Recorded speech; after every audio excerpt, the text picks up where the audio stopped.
போதைப்பொருள் விற்பனையில் ஈடுபட்டவர்கள் மீது கடும் நடவடிக்கை எடுக்க வேண்டும் என முன்னாள் அமைச்சர் SP வேலுமணி வலியுறுத்தியுள்ளார். தமிழகத்தில் போதைப்பொருள் விற்பனைகளை தமிழக அரசு தடுக்க வேண்டும் என வலியுறுத்தி கோவை குனியமுத்தூர் பகுதியில் அதிமுக சார்பில் மனித சங்கிலி போராட்டம் நடைபெற்றது.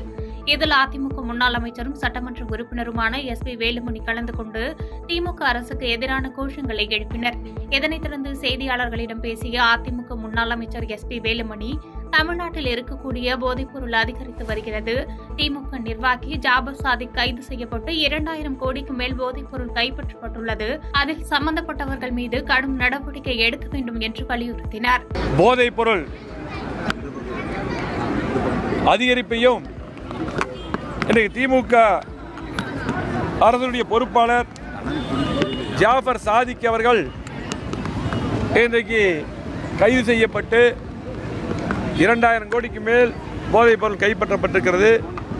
அதில் சம்பந்தப்பட்டவர்களை நடவடிக்கை எடுக்கவும், அதே போல தமிழ்நாட்டிலே அறவே ஒரு துளி கூட போதைப் பொருள் இருக்கக்கூடாது என்று அந்த முடிவிலே எங்களது பொதுச் செயலாளர் எடப்பாடி அவர்கள் இன்றைக்கு தமிழ்நாடு முழுவதும் ஆர்ப்பாட்டம் அறிவித்திருந்தார்கள். ரயில்வே ஊழியர்களின் இருசக்கர வாகனங்களை குறிவைத்து திருட்டில் ஈடுபட்ட நபர் அதிரடியாக கைது செய்யப்பட்டார். ஈரோடு அடுத்த ரயில்வே காலனி, கொல்லம்பாளையம் உள்ளிட்ட பகுதிகளில் ரயில்வேயில் பணிபுரியும் குடும்பத்தினர் பலர் வசித்து வருகின்றனர். இந்த நிலையில் கடந்த சில தினங்களாக ரயில்வே ஊழியர்களின் இருசக்கர வாகனங்கள் தொடர்ச்சியாக திருடு போனதாக புகார் அளித்தது. அதன் பேரில் ஈரோடு சூரம்பட்டி போலீசார் தனிப்படை அமைத்து திருட்டில் ஈடுபட்ட நபரை தேடி வந்தனர். இந்த நிலையில் சந்தேகத்திற்கிடமான வகையில் ரயில்வே காலனி பகுதியில் சுற்றித் திரிந்த நபரை பிடித்து விசாரித்ததில் சூரம்பட்டு அணைக்கட்டு பகுதியைச் சேர்ந்த மணிவிஜய் என்பதும் ரயில்வே காலனி பகுதிகளில் ரயில்வே ஊழியர்களை குறிவைத்து இருசக்கர வாகன திருட்டில் ஈடுபட்டதும் தெரியவந்தது. அதைத் தொடர்ந்து சூரம்பட்டி காவல் நிலையத்திற்கு போலீசார் அழைத்து சென்று விசாரித்ததில் சுமார் 7 இருசக்கர வாகனங்களை பத்திரமாக மீட்டு வாகன கொள்ளையனிடம் தொடர்ந்து போலீசார் விசாரணை நடத்தி வருகின்றனர்.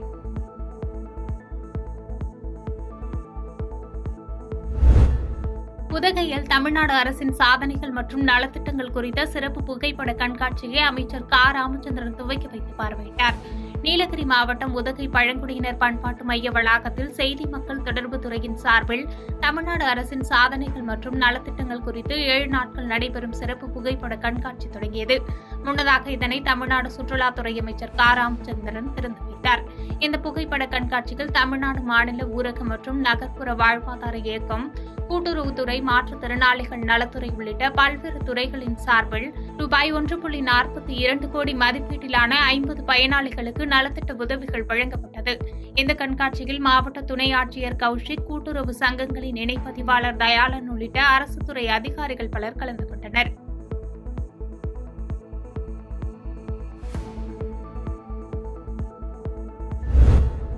ஓமலூர் அருகே பணியிடை நீக்கம் செய்யப்பட்ட தலைமை ஆசிரியர் மீது போக்சோ சட்டத்தில் ஓமலூர் அனைத்து மகளிர் போலீசார் வழக்கு பதிவு செய்து விசாரணை நடத்தி வருகின்றனர். சேலம் மாவட்டம் கந்தம்பிச்சனூர் கிராமத்தில் ஊராட்சி ஒன்றிய நடுநிலைப் பள்ளி செயல்பட்டு வருகிறது. இங்கு 128 மாணவர்கள் கல்வி பயின்று வருகின்றனர். இந்த பள்ளியின் தலைமை ஆசிரியராக வாழிப்பாடி சோமம்பட்டி பகுதியைச் சேர்ந்த ராதாகிருஷ்ணன் என்பவர் கடந்த 12 ஆண்டுகளாக பணியாற்றி வந்தார். இவர் கடந்த சில வருடங்களாக பள்ளி மாணவிகளுக்கு பாலியல் தொல்லை கொடுத்து வந்ததாக புகார் அளித்தது. இதையறிந்த கிராம மக்கள் பள்ளியை முற்றுகையிட்டு போராட்டத்தில் ஈடுபட்டனர். மாணவிகளிடம் விசாரணை நடத்திய சேலம் மாவட்ட கல்வி அலுவலர் சந்தோஷ் தலைமை ஆசிரியர் ராதாகிருஷ்ணனை பணியிடை நீக்கம் செய்து உத்தரவிட்டார். இதையடுத்து மாணவிகளின் பெற்றோர் அளித்த புகாரை தொடர்ந்து ஓமலூர் அனைத்து மகளிர் காவல் நிலைய போலீசார் தலைமை ஆசிரியர் ராதாகிருஷ்ணன் மீது போக்சோ பிரிவின் கீழ் வழக்கு பதிவு செய்தனர். மேலும் தலைமறைவாக உள்ள ராதாகிருஷ்ணனை போலீசார் தீவிரமாக தேடி வருகின்றனர்.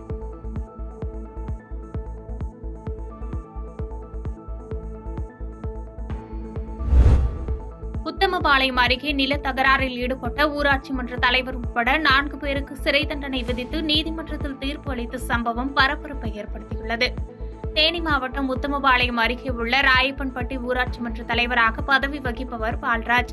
இவர் கடந்த 2011ஆம் ஆண்டு தனது உறவினர்களான ஜஸ்டின் திரவியம், சகாயம் மற்றும் சேவியர் ஆகியோரோடு சென்று பக்கத்து தோட்டத்துக்காரரான தீயணைப்பு துறையில் பணிபுரியும் ரமேஷ் என்பவருடன் நிலத்தகராறில் அடிக்கடி சம்பவத்தில் ஈடுபட்டுள்ளார்.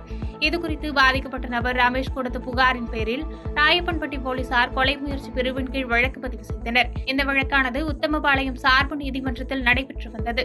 இந்நிலையில் நீதிபதி சிவாஜி சிலையா தலைமையில் நடைபெற்ற வழக்கு விசாரணையில் கொலை முயற்சியில் ஈடுபட்ட ஊராட்சி மன்ற தலைவர் பால்ராஜ் மற்றும் உறவினர் ஜஸ்டின் திரவியம் ஆகிய இருவருக்கும் 5 ஆண்டு சிறை தண்டனையும், சகாயம் மற்றும் சேவியர் ஆகிய இருவருக்கும் 3 வருட சிறை தண்டனையும் விதித்து தீர்ப்பளித்தார்.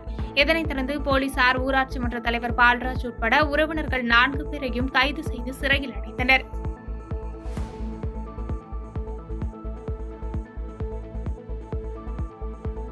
பாதகம் செய்பவரை கண்டால் நாம் பயங்கொள்ளலாகாது பாப்பா, மோதி மிதித்து விடு பாப்பா, அவர் முகத்தில் உமிழ்ந்து விடு பாப்பா. அண்மை செய்திகளை உடனுக்குடன் தெரிந்து கொள்ள இணைந்திருங்கள் இயம்நாடு தொலைக்காட்சியுடன்.